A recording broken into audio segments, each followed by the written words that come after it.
back with another fragrance review. I'm a little excited about this one since actually it's one of my jewels that I have that kind of sits in the background that not too many people have.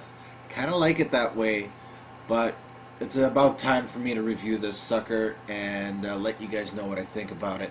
I believe some of my subscribers have this bottle. So what I'm reviewing today is Lolita Lempicka's Masculin. If you have this bottle, you're going to look at this and be like, well, that's not the bottle. Well, this is actually a limited edition bottle. It's kind of like a suede bottle, made very well with gold leaf, which looks like it's like gold leaf on top of the bottle. And as you can see on here, it's kind of like tree trunk writing on it. It's a very nice bottle. It's very unique. Here's the box it comes with, and nothing too crazy with the box, but yeah. So I'll put that there. This fragrance here comes in two bottle sizes. The two standard sizes, the 1.7, the 3.4. You'd be looking at around 25 to 45 for the smaller bottle. The bigger bottle, this guy right here, $45 to $65. If you can find it cheaper, I believe it is getting discounted, so if you can find it cheaper, great stuff. It hit the shelves in the year 2000, so it's been out for a while. I would group this more in an oriental, on the gourmand side of things also. Parfumier, of course, the legend, Annick Monardo, Annick, Bulgari Black, Diesel, Fuel for Life, Boss Bottled, etc., etc. The list goes on. Recommended age for this fragrance, I would say 25 and up. I would say more of a mature fragrance than anything. How many sprays and wear with this one? I would say 2 to the chest and 1 on the neck. That's all you need, really. 3 sprays is good with this one. Notes. Let's hit up the notes. Violet, ivy, basil, anise, licorice. In the middle, we got sandalwood, tonic bean, rum, base, vanilla, vetiver, cedar, praline. Now, what hits me, of course, is the first notes.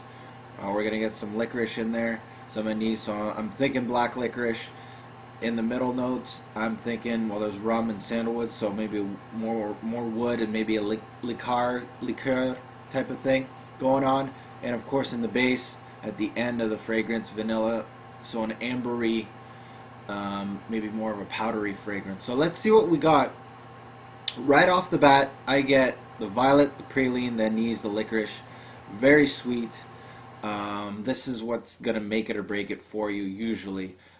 People do get the black licorice right off the bat because it is right in your face, and they're going to be like, no way am I wearing this. So, middle notes, then it's gourmand, like also the anise is still there.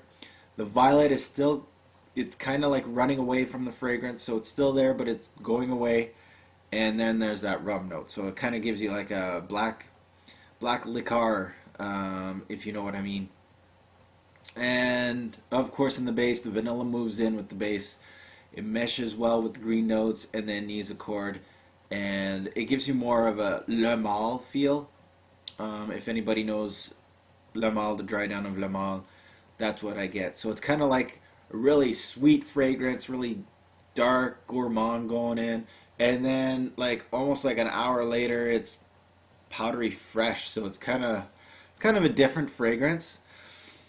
The anise note on this one is overpowering, almost to a fault.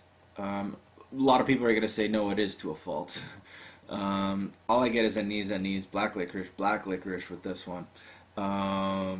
Think Jägermeister. Think that. That's what it smells like right off the bat.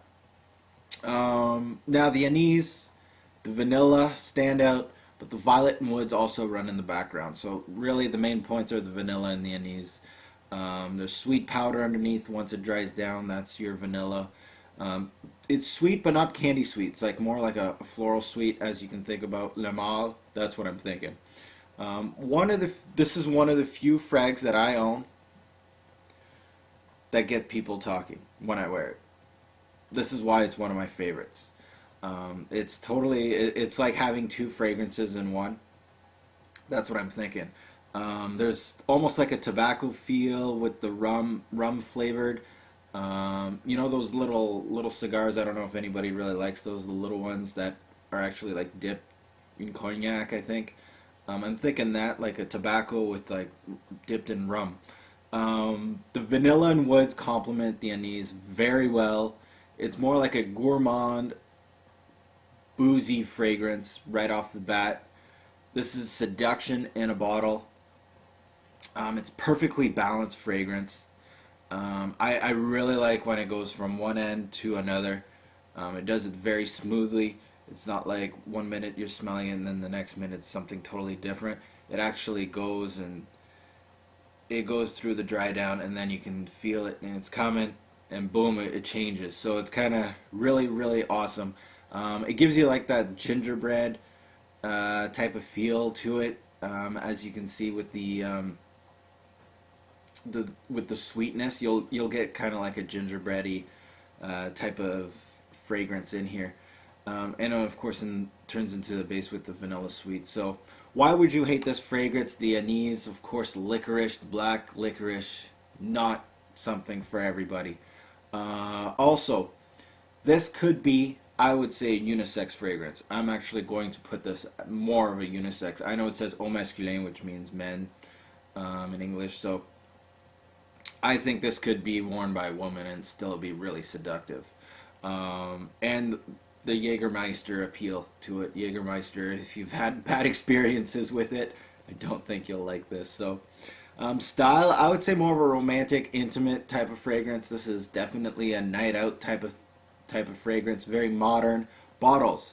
This is really hard to say. You know, you like these bottles, you're gonna like this fragrance. It's got that B-Man, Angel Man, Roca type of feel.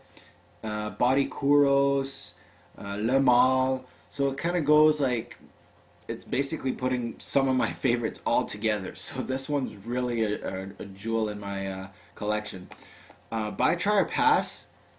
If you can get your hands on, if you can find this, get it.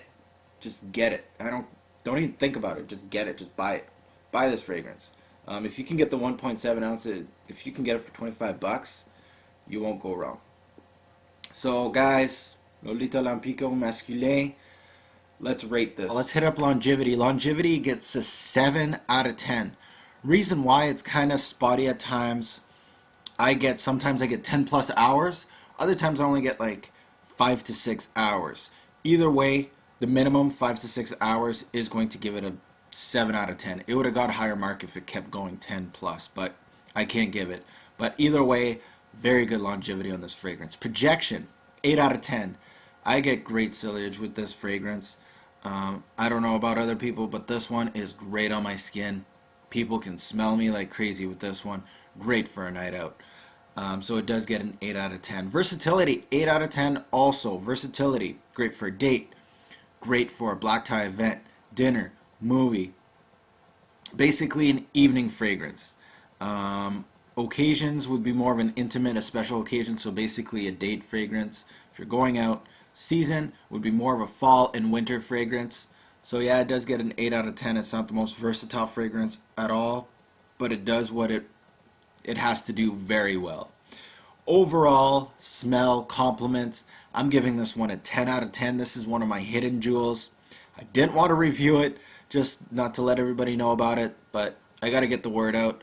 Overall smell, very unique. It gets compliments. It's basically 2 bottles in one.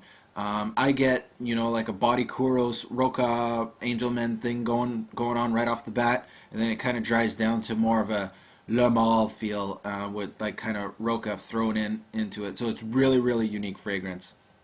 It's some of my favorites all put in together.